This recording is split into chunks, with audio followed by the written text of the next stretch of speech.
Merci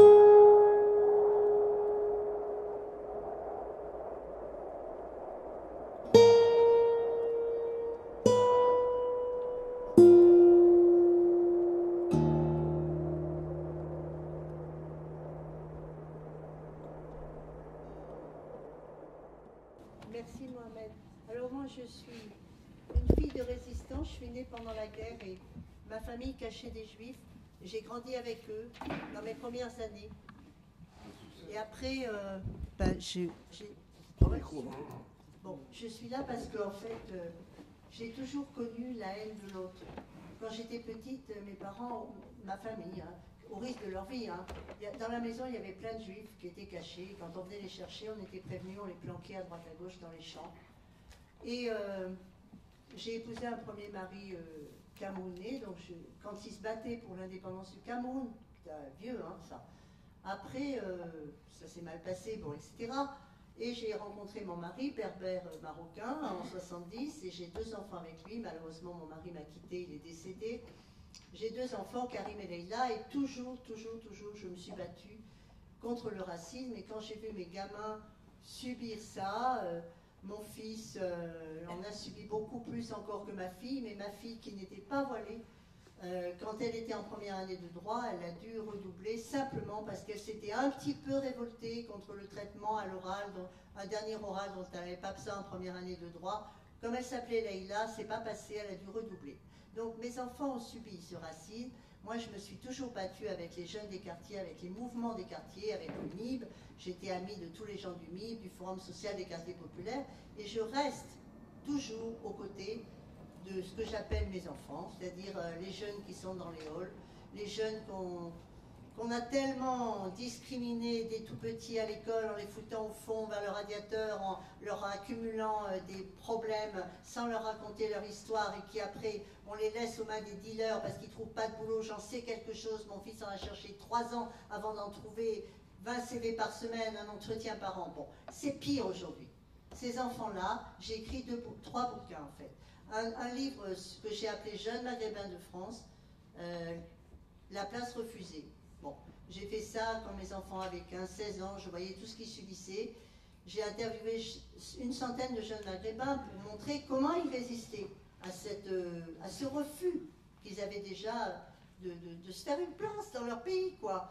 Bon, et après, j'ai publié chez l'Harmattan en 2008, quand Sarkozy est arrivé, qu'il a créé ce fameux, je dirais même bon, je vais être poli, ministère de l'identité nationale et de l'immigration, j'étais profondément écœurée.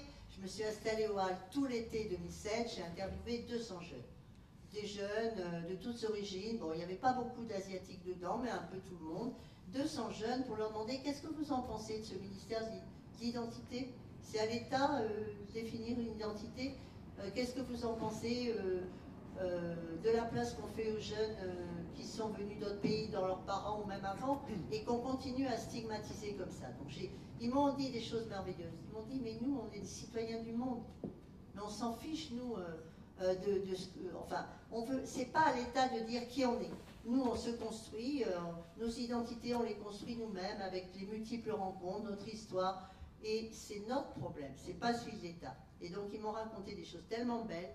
Bon, j'ai trouvé à l'époque, sur 200, il y en avait 20 qui disaient oui, c'est pas mal ce ministère. Il y avait 6 personnes à l'époque qui étaient franchement racistes. Je dirais qu'aujourd'hui, il y en aurait plus peut-être. Bon, c'était des jeunes, entre 16 et 30 ans. Et j'ai publié le bouquin qui s'appelait Identité nationale, amer ministère, parce que j'ai repris ministère amer pour tourner le titre, pour dire que ce ministère, on n'en voulait pas. Bon, et puis, Hollande est arrivé, je pensais peut-être que bon, ça allait être légèrement moins pire. Bon, je vois que c'est pareil, sinon pire.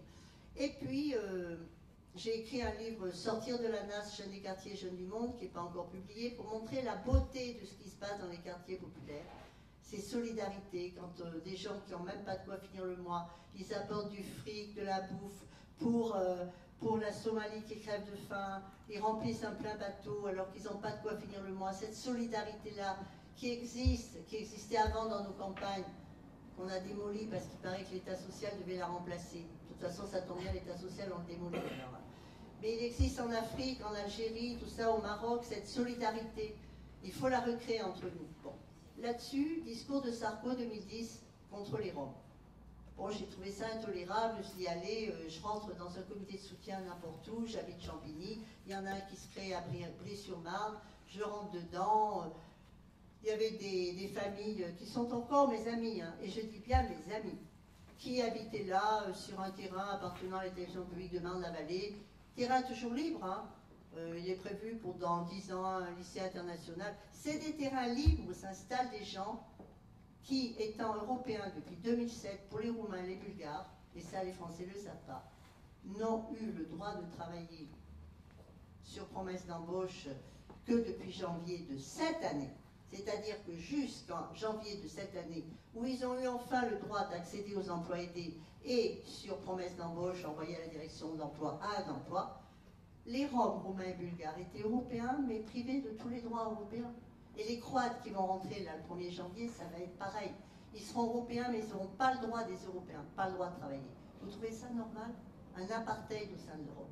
Donc je suis rentrée là-dedans, au début, bon, je leur apportais de l'eau, un peu à manger, des couvertures, puis paf, expulsé. Alors expulsé de Brie au bout de 2 mois.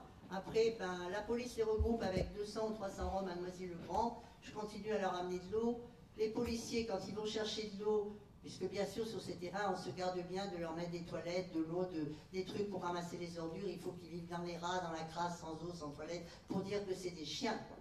Donc ils me disent que quand ils vont chercher de l'eau dans des bidons en plastique, la police crève leurs bidons. Ça c'était en 2011, février 2011. Là-dessus, les enfants avaient été scolarisés par le premier collectif de soutien à Brie, continuent à aller à Brie depuis Noisy, c'est pas très loin. Et j'accompagne 2 grandes jeunes filles, bon elles avaient 13 et 14 ans, c'est toujours mes amies, qui pour la première fois sont affectées au collège de Champigny. Elles pleuraient de joie avec la maman. 15 jours après, paf, la police les expulse de Noisy-le-Grand. Ces familles-là, ils étaient peut-être 50, 60 personnes. Je les ai suivies, alors à Juvisy, 2 mois, tout ça. J'ai bâti un projet d'insertion pérenne pour elles. J'ai soumis à mon maire communiste de Champigny. Il m'a dit oui, oui, on va en prendre une famille, on va lui trouver un pavillon. Je l'attends toujours. Il ne me parle plus, le maire. Hein. Bon, je lui ai fait honte samedi dernier dans le président du département, en lui disant alors, ce pavillon, ça vient. Bon, il ne le fera pas. C'est pas grand-chose, un pavillon. Ils ont de quoi payer le loyer. Bon, voilà. Donc, je suis rentrée là-dedans un peu par mes gardes, parce que ça me choquait. Et puis, à force de défendre les gens, de comprendre que ça servait à rien de rapporter de l'eau et des couvertures, ils avaient des droits qu'on leur refuse, systématiquement. Et bien, quand on les expulse sans relogement, on peut attaquer. Moi, j'ai aidé une famille à attaquer un préfet en avril. Bon, c'était le préfet de Paris. J'ai amené Monseigneur Gaillot au tribunal administratif le 22 avril. La famille a gagné. Bon, je pensais qu'elle était sortie d'Afrique, donc il a fallu pas mal se battre, mais aller dans un hôtel par le 115 qui est saturé. Et les enfants, je les ai scolarisés pour la première fois de leur vie, ils vont tous à l'école. Au Plessis très vite. Et je continue à m'occuper d'autres. Donc du coup, je dis que c'est très lié. Ce que je vois qui continue comme racisme à se déployer contre ceux qui sont aussi une partie de moi-même, c'est-à-dire des enfants maghrébins, africains dans les cités à qui on refuse du boulot et que l'on condamne à être dans les griffes des dealers. Moi, je vais les voir dans les halls. Je leur dis, moi, je vous promets, je ne vous vends pas un parti, hein. Je ne vous vends pas une assoce ou un syndicat, ni je ne vous vends pas pour la mairie. Je suis une maman, c'est tout.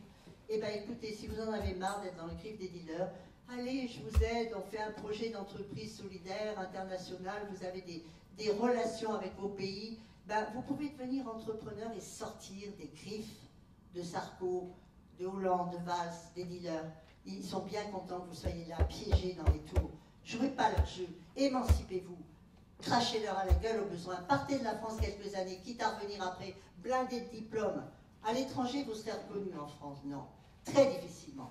Et oui, je les aide. Et les Roms, c'est pareil. C'est mes amis et ils me rendent des services parce que c'est de l'amitié qu'on crée. De la joie aussi. Je les vois retrouver de la dignité. Parce que quand ils comprennent que ces droits, s'ils se battent, ils ont peut-être une chance de gagner un procès. Eh bien, ils le font. Et là, je leur donne des tracts pour qu'ils s'inscrivent. Je vais vous les faire passer sur les listes des élections municipales et européennes avant janvier, avant fin décembre. Et voilà, je les accompagne dans leur démarche, je leur fais des projets, des CV, des projets d'activité. Les Roms, les 20 000, les 18 000, je ne sais pas combien là, qu'on stigmatise simplement pour montrer que c'est leur faute s'il y a du chômage en France. Mais voyons, non. Le chômage, d'où il vient? Monsieur Hollande, comme Monsieur Sarko, Ils font le jeu de la finance internationale, des grandes multinationales. Notre ministre du redressement productif, M. Montebourg, il est couché à plat ventre sous les pieds des multinationales. Toutes nos usines ferment, elles partent en Inde, en Chine. C'est pas ça le problème? Non, il paraît que c'est 20 000 Roms ou c'est les jeunes de banlieue qui sont méchants. Mais voyons, moi les jeunes de banlieue, je leur dis ça. Il y a une bavure policière tous les 15 jours contre un jeune de banlieue. On en a arrêté des policiers? On en a arrêté? Ça continue. Je leur dis, voilà, si vous êtes harcelé, maltraité par un policier, ce qui leur arrive plusieurs fois par jour, vous appelez le collectif Stop le contrôle au faciès, qui a été créé par des rappeurs, et le 07 79 33 81, ils le prennent le numéro. Ils vous défendront. Parce que ce harcèlement, ce besoin de bouc émissaire, nos enfants, ils sont détruits là-dedans. Eh bien, moi, je pense que si on s'y met tous, quelles que soient nos appartenances, nos frontières identitaires et tout, mais on est là pour travailler ensemble. Donc, on peut construire une résistance. Et moi, je suis comme Abdelaziz Chambi, les partis, excusez-moi, j'y suis passé, je suis parti par le PSU, par les écolos. Alors, les écolos à Champigny, j'étais conseillère municipale 8 ans, de 2000 à 2008. Ah, ils se sont occupés des pistes cyclables. Ça, c'est un gros problème à Champigny, les vélos, parce qu'il y a 3/4 de la population qui est vraiment à peine au SMIC. Il y a des quartiers populaires avec des tours et des bars où les gens ne trouvent plus de boulot et ceux qui en avaient l'ont perdu par des licenciements qui se sont d'abord dirigés, comme le disait si bien Mauroy, vers ces gens qui étaient dans les usines.